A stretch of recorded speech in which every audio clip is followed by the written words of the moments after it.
હા હવે બોલો. જીવન મુક્તિના પેરેગ્રાફમાં છે ને આ સેકન્ડ થર્ડ લાસ્ટ લાઈન છે ને, જીવન મુક્તિ જાગતિક બંધનોથી મુક્ત નથી હોતો. જીવન મુક્ત जागतिक बंधनों मुक्त नहीं होते, ये मैंने नहीं समझाई लाइन। उसका तात्पर्य ये है कि जीवन मुक्ति की अवस्था ऐसी है कि जीवात्मा क्योंकि अध्यासों से मुक्त हो जाती है, इसलिए अध्यास मुक्त होने के कारण जीवात्मा को उनके कारण लगते कर्मों के बंधन नहीं लगते हैं। अर्थात देह से जो भी क्रिया हो रही है, इंद्रियों के द्वारा जो भी क्रिया हो रही है, मन बुद्धि अंतःकरण में जो कुछ भी हो रहा है, उन सब की वासना अब जीवात्मा को रह नहीं जाती है और उनके प्रति कोई अटैचमेंट भी जीवात्मा को नहीं रहता है। इसलिए पाप पुण्य जो कोई भी कर्म है, उनका बंधन जीवात्मा को अब नहीं होगा या उसके नए कर्म अब काउंट नहीं किए जाएंगे। परंतु अभी तक उस जीवात्मा ने जो कुछ भी किया है, अर्थात प्रारब्ध संचित जो कर्म है, उनके कारण शरीर का नाश नहीं होता है। अर्थात अभी फॉर एग्जांपल ऐसा मान ले हम कि 70 इयर्स का हमारा आयुष्य हम लेकर आए, परंतु 50 साल की उम्र में कोई जीवन मुक्त हो गया, अर्थात अध्यास रहित हो गया, तो अब 20 साल का उसका आयुष्य बचा हुआ है। तब तक उसके देह इंद्रिय प्राण अंतःकरण सब कुछ आत्मा के ऊपर लगे रहते हैं, परंतु आत्मा अब मुक्त है। उसे यहाँ कहा जा रहा है जागतिक बंधनों से मुक्त होने का अर्थ ये है कि उसका देह छूट जाता है या उसके ऊपर अब इंद्रिय अंतःकरण नहीं रह जाते हैं, ऐसा नहीं होता है। सब कुछ एज इट इज रहता है, परंतु बस वो जीवात्मा के ऊपर अब उनका अध्यास नहीं होने के कारण बंधन नहीं रह जाता है।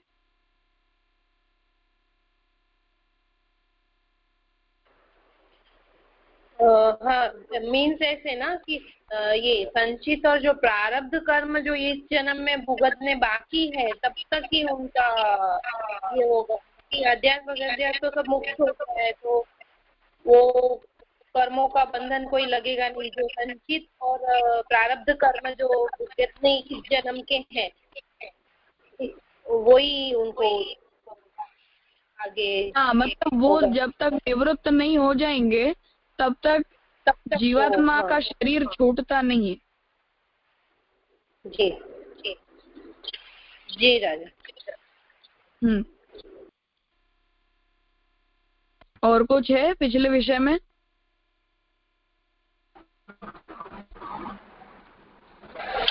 हेलो। हाँ राजा, ये जो क्रियमाण कर्म की बात हुई थी, तो क्रियमाण कर्म मतलब जो प्रेजेंट जन्म में हम जो अभी प्रेजेंट में कर रहे हैं, वही उसी को क्रियमाण कर्म कहते हैं ना?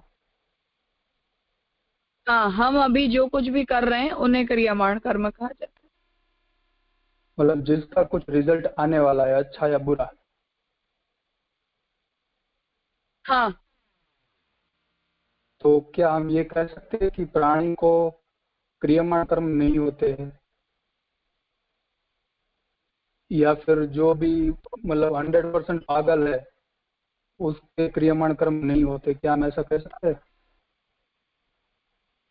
मनुष्य के अलावा कोई भी योनि कर्म योनि नहीं है, सबकी सब भोग योनि है। पशु पक्षी वृक्ष माइक्रो ऑर्गेनिजम्स, ये सब की सब योनि जो हैं वो सब भोग योनि है। इसलिए वो अपने प्रारब्ध और संचित कर्मों को भुगतते हैं, उनके क्रियमाण कर्म नहीं होते। मनुष्य का जो जीवन है वही कर्म योनि में कहा जाता है। इसलिए हम जो कुछ भी कर रहे हैं उन्हें कर्म की डेफिनेशन में काउंट किया जा सकता है।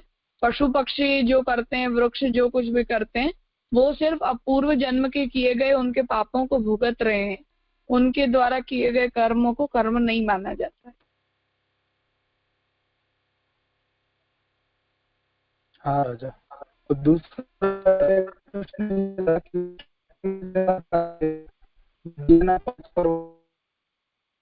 बंधन ढीलू पड़ जाए छे, और दूसरी लाइन में ये कह रहा है कि सब अध्यास दूर हो जाते हैं।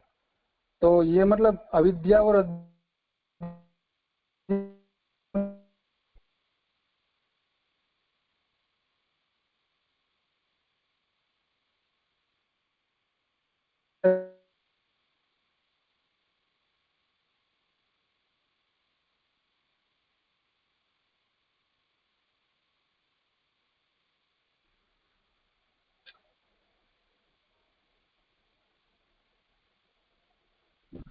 यहाँ देखो मुख्य बात ये है कि અવિદ્યાનું બંધન ઢીલું પડી જવાથી અહંતા મમતા જન્ય સંસાર જીવનો છૂટી જાય છે.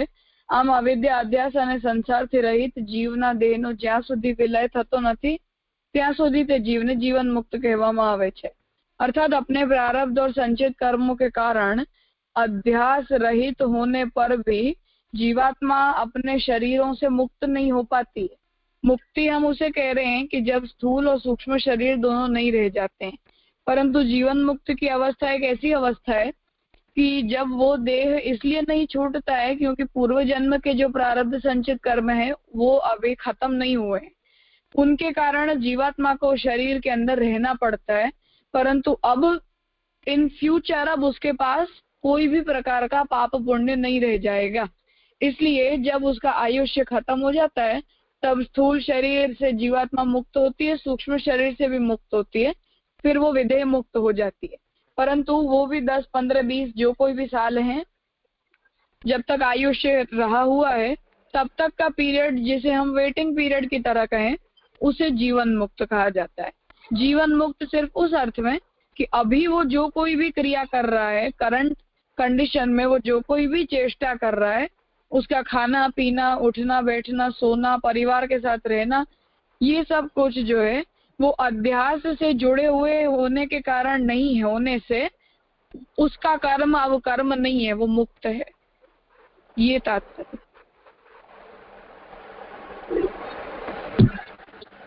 मतलब उनकी वो 100% अहंता ममता लेस है, मतलब उनकी वो अहंता भी नहीं रहेगी ना कि वो जो भुगत रहे हैं कर्म वो उनका भुगतान जो है वो फील भी नहीं करेंगे ना. वो नहीं, कुछ भी फील नहीं करेंगे. द्वितीय अध्याय में गीता जी के भगवान स्थित प्रज्ञ के जो लक्षण बताते हैं ना, बस वो व्यक्ति ऐसा हो जाता है जिसके लिए सुख दुख काम क्रोध लोभ मान अपमान ये सारी कंडीशंस एक सी होती है.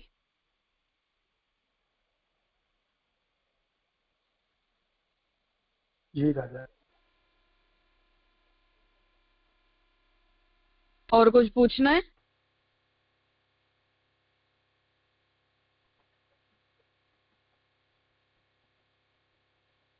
ठीक है, करो आगे.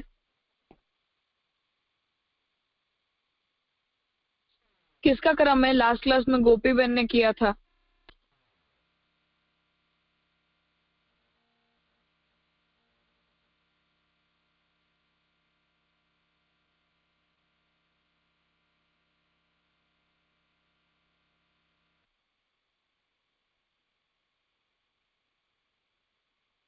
आज लिस्ट में किसका नाम लिखा हुआ है? किसका क्रम है आज?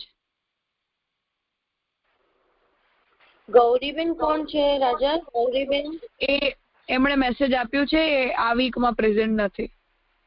હા તો પછી નેક્સ્ટ પાછું ટર્ન ચાલુ થશે. I think Shefaliben Shah. Shefali Shah. Shefali present છે તું?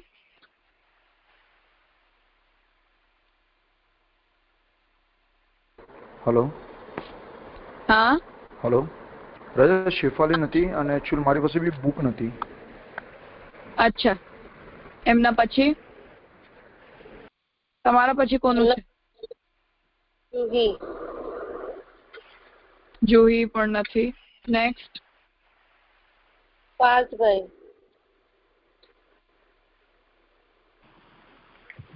હા રાજા, હું છું, પ્રેઝન્ટ છું.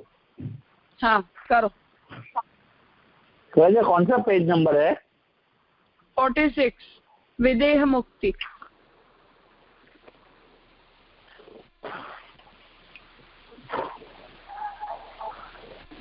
મુક્તિ. જીવન મુક્ત મનુષ્યને જ્યારે વિદ્યમાન અને આગામી દેહથી પણ છુટકારો મળી જાય છે ત્યારે તે વિદેહ મુક્તિ કહેવાય છે. मतलब जीवन मुक्त है, उनको देह से भी छुटकारा मिल जाता है, उसे विदेह मुक्ति कहते हैं. विदेह मुक्ति ना अनेक प्रकारो होय छे. जे जीवनी जेवी योग्यता होय ते मुजब भगवान मुक्ति પછી તે જીવને તેનું સ્થાન આપતા હોય છે. मतलब विदेह मुक्ति अनेक प्रकार है और जैसी जीव की योग्यता है उसके अनुसार भगवान उन्हें स्थान देते हैं। मुक्त केवल दैवी जीवो થઈ શકે છે, आसुरी जीवो मुक्त થઈ सकता नहीं। मतलब विदेह मुक्ति में बताया कि सिर्फ दैवी जीवों का ही विदेह मुक्ति संभव है, आसुरी जीवों के लिए वो संभव नहीं है। मुक्ति अधिकारी दैवी जीवों बे प्रकार है। करूँ राजा आगे? हाँ करो। पुष्टि जीव, मर्यादा जीव। पुष्टि जीवनी मुक्ति।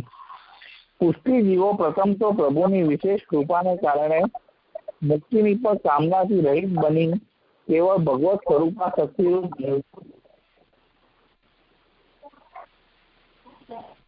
બંધ કર। પુષ્ટિ જીવો પ્રથમ તો પ્રભુની વિશેષ કૃપાને કારણે મુક્તિની પણ કામનાથી રહિત બની કેવળ ભગવત સ્વરૂપા શક્તિ રૂપા નિત્ય ભક્તિને भूतल ऊपर वर्ता હોય છે। मतलब उनको प्रभु की, उनको मुक्ति नहीं पर प्रभु की भक्ति चाहिए, वैसा यहाँ बताया गया है। તેથી બે પાઠ પછી પણ તેઓ નિત્ય લીલામાં પણ પ્રભુની સ્વરૂપ શક્તિ કે ભજના શક્તિનો લાભ મેળવનારા હોય છે। मतलब वो नित्य लीला में भजना शक्ति के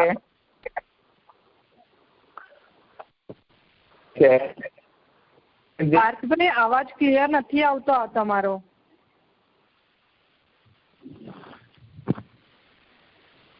બહુ ડિસ્ટર્બન્સ બહુ જ આવે છે। એક મિનિટ, હા હવે આવે છે અવાજ? અને ઇકો આવે છે તમારો અવાજ છે ને, તમને જ રિપીટ થાય છે, ફરી અહીંયા પણ સંભળાય છે। મને એવું થાય છે કે પછી રાજા આપને એવું થાય છે? વચ્ચે બ્રેક થયું તો વોઇસ પણ એકો તો નથી આવતો। ના આવે છે મને અચ્છા, રિપીટ થાય છે એમનો જ અવાજ, હા ક્લિયર નથી સંભળાતું રાજા। કોઈ વાંધો નહીં, કન્ટિન્યુ કરો, જોઈએ કેવું છે। હા જી રાજા। મર્યાદા જીવોની મુક્તિ। મર્યાદા જીવો માટે શાસ્ત્રમાં કર્મયોગ, જ્ઞાન યોગ, ઉપાસના, ભક્તિ योग तथा सांख्य योग જેવા अनेक साधनों बतावामां આવ્યા છે। मतलब ऐसा कहा कि मर्यादा जीवों की मुक्ति के लिए शास्त्र में अनेक साधन दिखाए गए हैं। आ साधनों अनुष्ठान द्वारा मर्यादा जीवो यथाधिकार मुक्ति मेळवे छे, तो वो साधन की उपासना करने से उनको मुक्ति मिलती है, ऐसा बताया गया है। तो हमने विदेह मुक्ति का स्वरूप देखा और पुष्टि और मर्यादा जीव की मुक्ति कैसे होती है वो देखा। मुक्ति ना विविध प्रकारों, नहीं वहाँ अभी आगे नहीं करते। हाँ, यहाँ हाँ, जीवन मुक्ति में हमने ये बात देखी कि जीवात्मा का अध्यास रहित हो जाना वो जीवन मुक्ति की अवस्था है, कि जिस अवस्था में अब जीवात्मा के कोई भी कर्म जो है वो कर्म रूप माने नहीं जाते हैं, क्योंकि जीवात्मा को देह आदि संघातों का अध्यास नहीं है। और वो संचित प्रारब्ध कर्मों के नष्ट हो जाने पर जब जीवात्मा स्थूल और सूक्ष्म शरीर से मुक्त हो जाती है तब उसे विदेह मुक्त कहा जाता है। और मुक्ति के लिए हमने पहले ये बात देखी थी कि भगवान गीता में ये आज्ञा करते हैं, दैवी संपद विमोक्षाय निबंधाय असुरीमता, अर्थात दैवी जीव जो हैं वो मुक्ति प्राप्त करते हैं और जगत के बंधनों में बंधने के लिए आसुरी जीव बने हैं। अर्थात जो भी आसुरी जीव हैं उनका कभी भी मोक्ष नहीं होगा।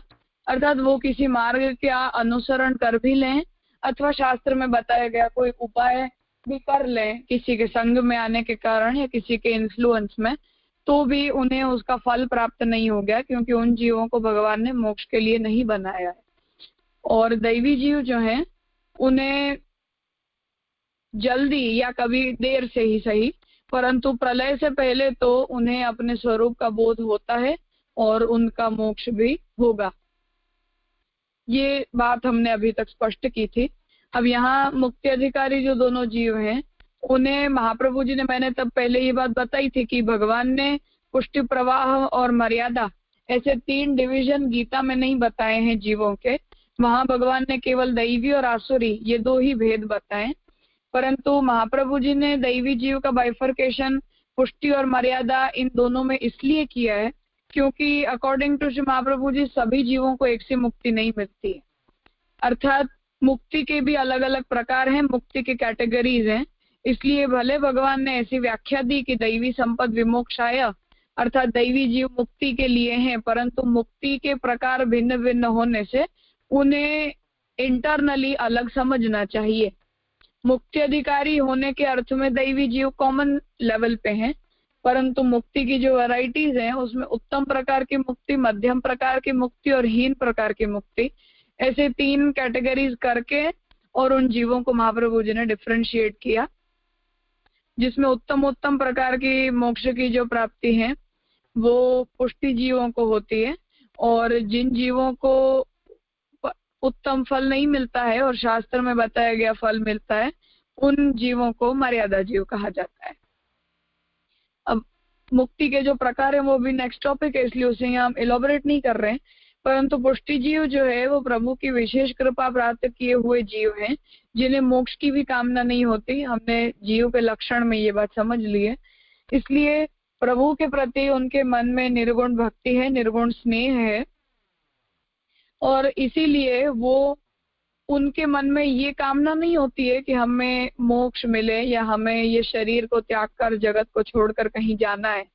क्योंकि महाप्रभु जी और गोसाई जी पुष्टि प्रतिष्ठा प्रकार में, पुरुषोत्तम प्रतिष्ठा प्रकार में ये आज्ञा करते हैं कि जब हम महाप्रभु जी के सिद्धांतों का पालन करते हुए, महाप्रभु जी की भावना करते हुए, उन्हें अपने गुरु मानकर जब भक्तिभाव पूर्वक भगवत सेवा करने की इच्छा से अपने घर में ठाकुर जी को पधराते हैं, तो वहां प्रतिष्ठा के क्रम में गोसाई जी आज्ञा करते हैं कि अब इस प्रकार से भगवान की भाव प्रतिष्ठा होने के बाद इन्हें स्वरूप भी, शब्द का प्रयोग भी उनके लिए नहीं करना, ये नंदराज कुमार कृष्ण ही हैं। तो साक्षात कृष्ण जब हमारे घर में विराजते हो तो किसी भक्त को ऐसा घर, ऐसा भूतल छोड़कर किसी और लोक में जाने की इच्छा क्यों होगी? तो भक्त को तो ऐसा नहीं होता है, परंतु ये नियति है, ये भक्त की डेस्टिनी है, क्योंकि हमारा वर्ण दैवी जीव तय हुआ है। इसलिए हमें मन में ऐसी कामना भले ही ना हो कि हम मोक्ष चाहते हैं, परंतु प्रलय से पहले तो हमें मुक्ति प्राप्त करनी ही करनी है। और उसमें हमारी गति क्या होती है उसे यहाँ समझाया जा रहा है कि जब प्रभु की इच्छा से उसके देह का पतन हो जाए, देहपात हो जाए, उसके बाद भगवत लोक में उस जीव को प्रभु अपनी इच्छा अनुसार स्थान देते हैं। श्री महाप्रभु जी ने इनका मेजर डिवीजन सेवा फल ग्रंथ में ये बताया है कि भक्त को इस लोक में अलौकिक सामर्थ्य की प्राप्ति होती है। अलौकिक सामर्थ्य से तात्पर्य है कि जैसा सुख वैकुंठ में जीवों को मिलता है, वही सुख अपने घर में विराजते ठाकुर जी भी अपने भक्त को देते हैं। वो अलौकिक सामर्थ्य है जिसमें भक्त की इंद्रियां हैं वो लौकिक प्राकृत न रहकर अप्राकृत बन जाती है। उसका घर परिवार, उसके घर का द्रव्य, उसका पदार्थ, ये सब कुछ भी भगवत समर्पित होने के कारण, भगवान द्वारा अंगीकृत होने के कारण, सामान्य मनुष्य जितनी प्राकृतता, लौकिकता उसमें न रहते हुए उसमें भी किसी प्रकार की आधिदैविकता भगवत संसर्ग में आने के कारण आती है, जिसे महाप्रभु जी ने सिद्धांत रचे में गंगा जी के उदाहरण से समझाया है कि गंगा के अंदर मिलने वाला सामान्य जल भी गंगा रूप कहा जाता है। उसी तरह जिस भी जीव का संपर्क या जिस किसी पदार्थ का संबंध भगवान के साथ होता है, उस जीव में और उन पदार्थों में भी उतना ही ब्रह्मता और निर्दोषता के गुण आ जाते हैं। तो वो उसे महाप्रभु जी ने अलौकिक सामर्थ्य कहा है। और सायुज्य और वैकुंठ में सेवोपयोगी देह की प्राप्ति, ये 3 प्रकार के फल श्री महाप्रभु जी ने सेवा फल में बताए। तो विदेह मुक्ति होने के बाद जीवात्मा को या तो भगवत सायुज्य मिलता है, सायुज्य का अर्थ अभी नेक्स्ट टॉपिक में आएगा, और सेवोपयोगी देह की प्राप्ति होती है, अर्थात वहां भी जीव को नूतन देह मिलता है, एक नया भगवत सेवा योग्य शरीर की प्राप्ति होती है, और अपने अधिकार अनुसार प्रभु की जो भी सेवा वो कर पाए वो उसे मिलती है। तो ये तो पुष्टि जीव की गति है जिसमें वो परब्रह्म श्री कृष्ण को प्राप्त करता है। और मर्यादा जीवों की जो मुक्ति है उसमें शास्त्रों में बताए गए बहुत मेथड्स हैं, उपाय हैं मोक्ष प्राप्त करने के। जिसमें मुख्य जो 5 प्रकार है उन्हें यहाँ दिया गया है। एक कर्म मार्ग है, दूसरा ज्ञान मार्ग है, तीसरा उपासना मर्यादा भक्ति मार्ग है, और सांख्य मार्ग है और योग मार्ग है। ये 5 मुख्य मार्ग हैं जिनका अनुष्ठान उन नियमों का पालन करते हुए यदि जीव करे तो उसके जीवात्मा को मार्गानुसारी जो भी प्रकार का मोक्ष मिलना चाहिए वो मिलता है। इस बेसिस पर महाप्रभु जी ने इन दोनों जीवों को दैवी जीव अंतर्गत सब कैटेगरीज में डिवाइड किया है, क्योंकि पुष्टि एक को परब्रह्म कृष्ण मिल रहे हैं और दूसरे को परब्रह्म की कृष्ण की विभूति अथवा मैक्स टू मैक्स अक्षर ब्रह्म पर्यंत का फल मिलता है। इसलिए महाप्रभु जी ने पुष्टि अर्थात कृपा पात्र जीव जिन्हें भगवान स्वयं प्राप्त होते हैं और मर्यादा जीव जो शास्त्रीय फल प्राप्त करते हैं, ऐसे 2 प्रकार के मुक्त जीवों के अंतर्गत ये सब कैटेगरीज बताई। इसका कारण ये है, ऐड करने का प्रयोजन नहीं है महाप्रभु जी का भगवान के वचनों में, परंतु दैवी संपद विमोक्षाय, इसमें बस विमुक्त जो होते हैं वो दैवी जीव हैं, परंतु मुक्त सभी एक प्रकार से नहीं होते हैं, इसलिए महाप्रभु जी ने उसमें ये 2 डिवीजन बताए।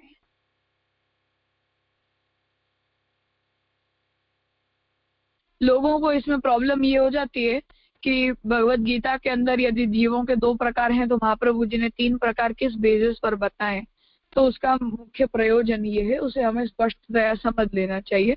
और महाप्रभु जी ने पुष्टिपुरा मर्यादा भेद में इसे प्रूव भी किया है, क्योंकि जैसे भगवान गीता जी में आज्ञा करते हैं कि ना हम वेदैर न तपसा न च दानेन न च इज्जया अहम एवं विदुम दृष्टवानसि भारत। वहाँ भगवान ये आज्ञा अर्जुन को करते हैं कि वेद के द्वारा, तप के द्वारा, ज्ञान के द्वारा, यज्ञ के द्वारा, दान के द्वारा किसी भी प्रकार से मेरे ऐसे स्वरूप के दर्शन नहीं किए जा सकते जिसका दर्शन तुमने किया है, क्योंकि अर्जुन भक्त है। तो वहाँ 11 अध्याय में विश्वरूप दर्शन योग के अंतिम श्लोक में भगवान ये आज्ञा करते हैं कि अनन्य भक्ति के द्वारा ही मेरे ऐसे स्वरूप के दर्शन किए जा सकते हैं। तो वहां महाप्रभु जी ने इस वचन को कोट करते हुए ये बात बताई है कि वेद, दान, यज्ञ, तप, ज्ञान, योग वगैरह शास्त्रीय मेथड्स हैं जिनकी निष्फलता भगवान ने अपने आधिदैविक स्वरूप की प्राप्ति में बताई है और उनका स्कोप डिफाइन किया। इसलिए इस बेसिस पर जिन्हें भगवान की प्राप्ति होती है उनके अंदर भगवान की विशेष कृपा होना जरूरी है, और जिनके ऊपर उतनी विशेष कृपा नहीं है परंतु मुक्ति के अधिकारी हैं, उन्हें हम मर्यादा जीव कहेंगे। ऐसा डिविजन श्री महाप्रभु जी ने वहां समझाया है। प्रयोजन मुख्य ये है, उसे क्लियर कर लेना चाहिए गीता वाक्य और महाप्रभु जी के वचनों दोनों में, क्योंकि जीवों के प्रकार का सोर्स गीता के ये वचन है। दैवासुर संपद विभाग योग ये पूरा की पूरा अध्याय है इसके लिए, जीवों के प्रकार को समझाने के लिए।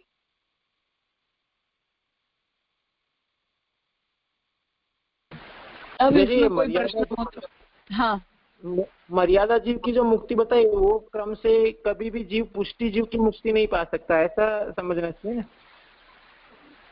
महाप्रभु जी ने बस उसमें एक मिडिल लाइन ये बताई है कि ज्ञानी अगर भक्त हो जाए, अर्थात उसने अपनी साधना ज्ञान मार्ग से शुरू की है और अंतिम अवस्था में अर्थात ज्ञान मार्ग की अंतिम अवस्था में यदि भगवान के गुणों का चिंतन करते करते उसे भगवान के प्रति स्नेह प्रकट हो जाए तो वो ज्ञानी भक्त कहा जाता है, और ज्ञानी भक्त जो है वो परब्रह्म श्री कृष्ण में सायुज्य प्राप्त करता है। बस वो एक ऑप्शन से महाप्रभु जी ने बताया है। बाकी ये दोनों क्या है कि इनकी मुख्य कैटेगरी दैवी जीव की है, इसलिए थोड़ी फ्लेक्सिबिलिटी हम अलाउ कर सकते हैं, पर आसुरी और दैवी में जितना स्ट्रिक्ट है उतना पुष्टि और मर्यादा में नहीं है।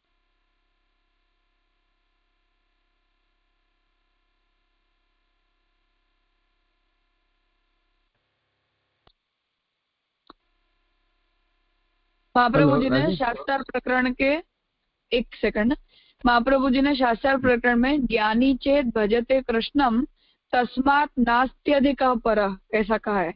ज्ञानी यदि कृष्ण की भक्ति करता है तो उससे उत्तम कोई नहीं है, ऐसा कहते हुए वहां परब्रह्म श्री कृष्ण में सायुज्य फल, ऐसा निरूपण ज्ञानी भक्त के लिए महाप्रभु जी ने किया। हाँ हितेन भाई।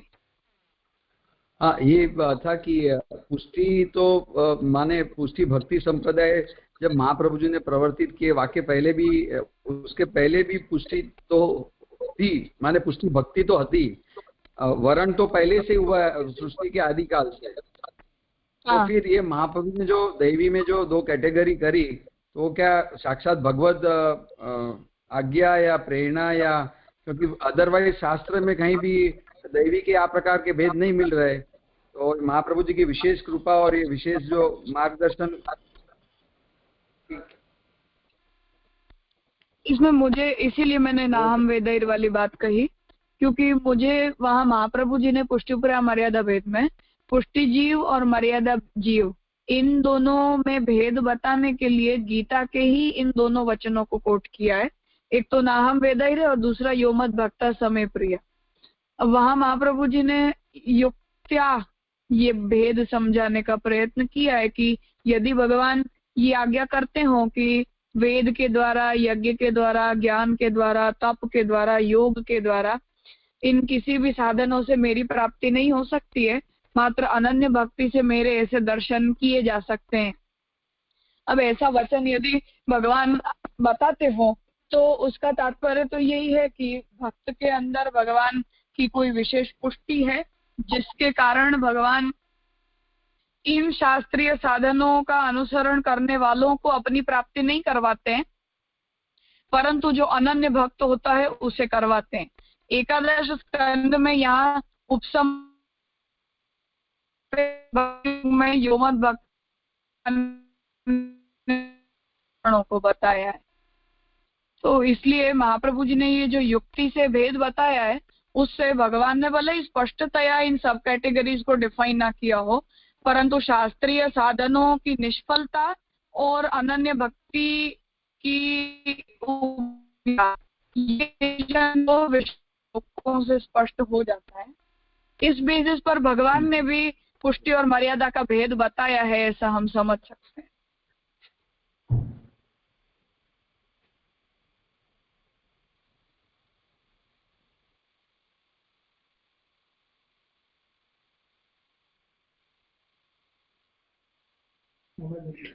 પ્રણામ રાજા. રાજા, આપણે આમાં પુષ્ટિ જીવની મુક્તિમાં નિત્ય લીલામાં તેઓ પ્રભુની સ્વરૂપ આસક્તિ એવું લખ્યું છે ને, તો રાજા નિત્ય લીલા એટલે આપણે વૈકુંઠ આદિ લોક સમજવાનો?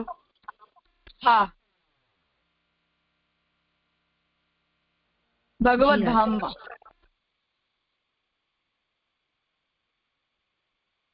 જી રાજા.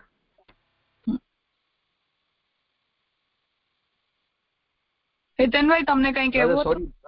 हाँ हाँ, एकादश स्कंद की बात जो आप बता रहे थे ना, उसमें ये कनेक्टिविटी लूज हो गई, मीन मिस हो गई थी, तो बराबर सुन नहीं पाया एग्जैक्टली। और मेरा ये भी प्रश्न था साथ में कि जैसे भागवत में आप ये आत्मनिवेदन जो अपनी दीक्षा में प्रथम है, और यद्यपि नवदा भक्ति में आत्मनिवेदन जो अंतिम है, तो ये बात तो महाप्रभु जी ने भागवत जी से उद्धृत करी है या तो समझाई है। तो पुष्टि का जो वर्ण है या पुष्टि जीव है, वाको कोई भागवत में भी उल्लेख है क्या दीजिए राजा? इसी संदर्भ में समझना चाहिए, क्योंकि जहाँ जहाँ भी भक्ति की और अन्य साधनों का कंपैरिजन आता है, वहाँ हमेशा ही भगवान अपनी प्राप्ति में भक्ति को ही प्रायोरिटी देते हुए अन्य साधनों की निंदा कर देते हैं। वो यज्ञ पत्नियों का प्रसंग हो, वहां भी यही बात है, और ध्रुव जी के प्रसंग में भी मर्यादा भक्ति और पुष्टि भक्ति का डिवीजन बताया है। उन सभी स्थानों में ये क्लियर हो जाता है कि भक्ति भी सगुण होना और निर्गुण होना, इनमें भी भेद है। उपासना में और निर्गुण भक्ति में भी डिफरेंस है, और अन्य मर्यादा मार्गीय जो भी साधन है उनसे तो परब्रह्म श्री कृष्ण लभ्य नहीं है।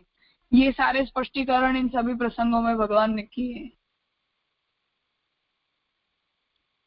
और आत्मनिवेदन की जो बात है ना, उसमें तो हम भी भक्ति मार्ग में जब आत्मनिवेदन करते हैं ब्रह्म संबंध दीक्षा के समय, वो भी वाचिक ही होता है, और उसका इम्प्लीमेंटेशन या उसकी फीलिंग तो अंतिम अवस्था में ही जाके आती है।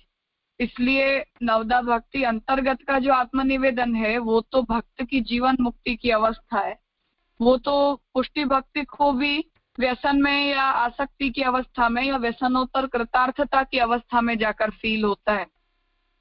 और हम सभी ने जो भी ब्रह्मसवन के समय आत्मनिवेदन किया है उसके अंदर तो हमने भी सिर्फ उन शब्दों का उच्चारण किया है और ऐसा समर्पित जीवन जीने की प्रॉमिस की है, उसे फील तो हम अभी नहीं कर पा रहे हैं।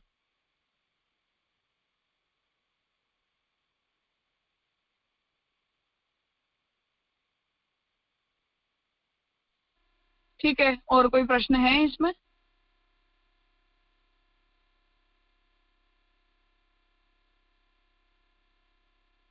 प्रणाम राजा।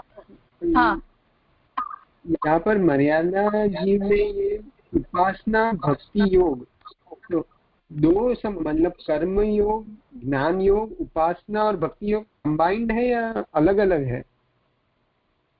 कंबाइंड है। वहाँ भक्ति योग मर्यादा भक्ति के अर्थ में लिखा है।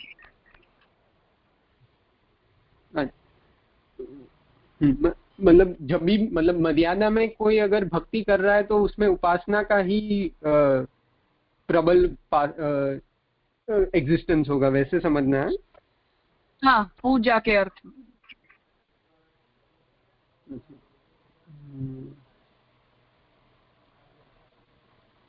मतलब मर्यादा मार्ग में भक्ति योग जब भी अगर आ रहा है तो वो या तो ऐसे समझे कि वो सकाम होगा या निर्गुणात्मक नहीं हो सकता जो ऊपर आ गया, या मतलब मेरा क्वेश्चन ये था कि मर्यादा मार्ग में भक्ति योग का कोई निर्गुण पक्ष भी हो सकता है या फिर उसे ऐसे ही उपासना तया ही समझना होगा?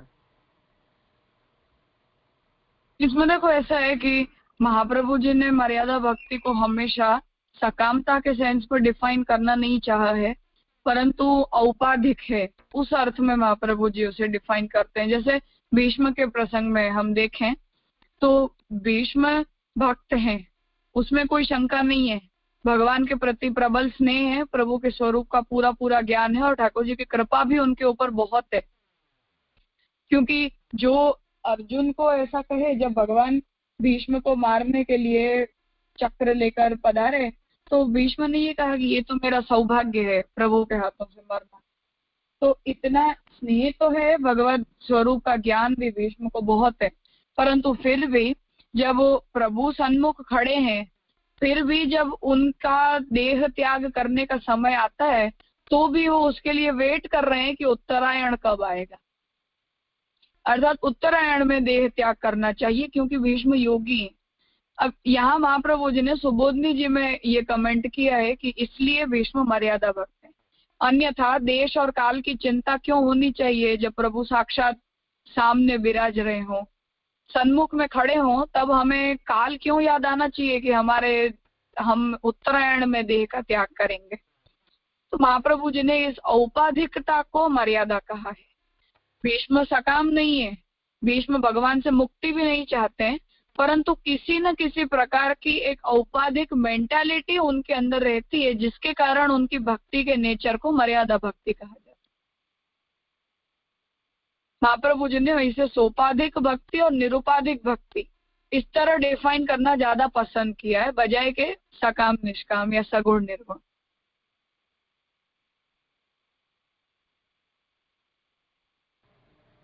जी राजा, स्पष्ट हो। हरिराय जी ने इसे अच्छी तरह समझाया है इस डिफरेंस को।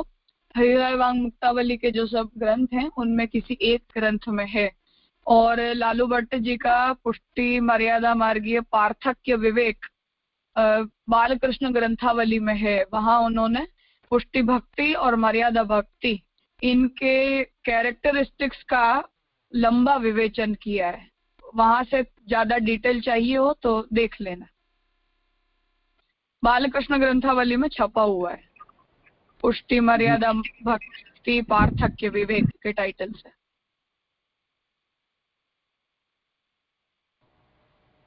जी राजा।